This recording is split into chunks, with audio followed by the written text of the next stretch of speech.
dalawang kinansel ko yung... Hindi naman sigaw. Ano to? Ito yung hanging drinks. Oh, bakit may ticket booth? Okay, so ma'am, babanta dito sa Tapos, beer. oo. Ha? Susuot ko yun. Kasi siyempre bato-bato. Ang babae din na. Ano daw? Susuot ko. Ay, itong mga gamit dito lang. Dito lang kuya, di ba? Hindi mo bitin niya na. Ay, Tapos malakad. pala doon na lang po sa kanila kanina. So, dito muna tayo, ma'am. I-explain ko yung mapa po muna, directory map niya.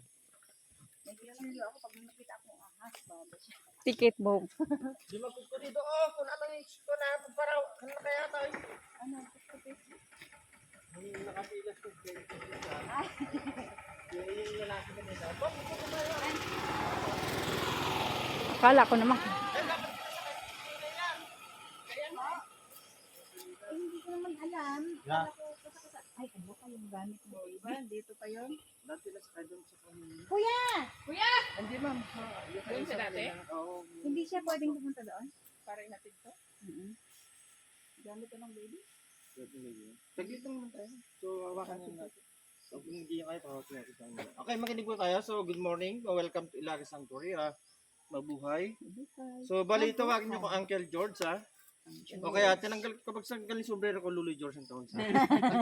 Okay, so, ako po, kung napapanood nyo ko sa Mark Vlog, Imagine Philippines, Coco Light on doon po ako. So, ako po nag-guide mga VIP sa atin. So, makinig kayo, itong mapa po ng Ilaris Sanctuary, meron tayong luwang na 240 hectares. Ito yung develop. So, ang free sa binayaran sa entrance na 150 ba biyan, 128. 150. So, free kayo mag-swimming, walang bayad ang swimming pool. Pero lahat po ng rides, ito po mga rides natin, may bayad po tayo. So, andyan po mga zipline, cable car, etc. Tapos, andito tayo yung zipline and cable car. Ito siya. So, yung cable car natin at zipline, may haba siya na 350 meters, ang taas niya 100 feet. So, yung cable car, papunta at pabalik 100 isang tao. Cable car with zipline package po yun, 250 isang tao. Gusto mo mag-rides, pwede kayo mag-rides muna bago tayo mag-tour. Tapos meron tayong treetop, ito po yung hanging bridge. So 150 meters, 7 station, 8 span from the front of the cave. Then we have a 3 caves, go inside, labas tayo ng Kingdom. Paglabas natin dito, meron tayong friendly python pwedeng hawakan, pwedeng mag-picture, kaya lang kapag nag-picture, may donation tayo. So then, nandito po lahat ng mga ibang klase ng hayop. Okay, so meron tayong monkey, crocodile, tiger, then etc. Then, sasamahan ko kayo dito, hatid ko kayo sa swimming pool kasi doon na po yung end natin. So, yan, hatid kasi hindi kasama, andun na po sila. Okay, Mga ilang minutes yan from main cave to yung paglabas ng Aymar Kingdom? Saglit lang yan, wala pang 10 minutes, 15 minutes, depende po sa inyo. Kasi, kapag, siyempre, ang ginagawa ng guide, nag-iilaw, nag-explain, nag-i-picture, di ba? So, kung dadaan ka lang, saglit lang yan.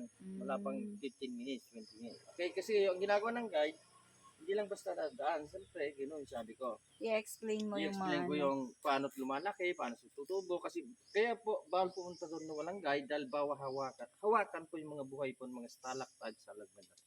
Yun po mga reason kung bakit bawal tayo na pumasok na walang guide. Yung iba, dumediretso sa resort. Kasi kapag sa labas na, kahit walang tour guide, maliban lang sa cave, kasi ayaw namin mangyari, sa nangyari po sa Kalaw Cave na nagsarado ang cave nila noon. Dahil ang cave nila, ang tayong vandalism. Diba? Tapos mga buhay, nahawakan, then kinukuha nila at ginagawa nilang souvenirs. Okay, so yun po, free ang paglakad sa treetop, caving, free po yan. Siyempre, mandatory na may tour guide. Siyempre yung babayaran lang po niyan para sa tour guide natin. Kasi dito, may amount? Wala kaming sahod po rito. Any amount or ano po? Magkano po? Okay, so gandang tanong ma'am. So bali kasi ma'am, wala kaming sahod dito. So meron na kami nalagay sa bylaws dahil na minimum rate. Pero hindi namin sinasabi dahil minsan mas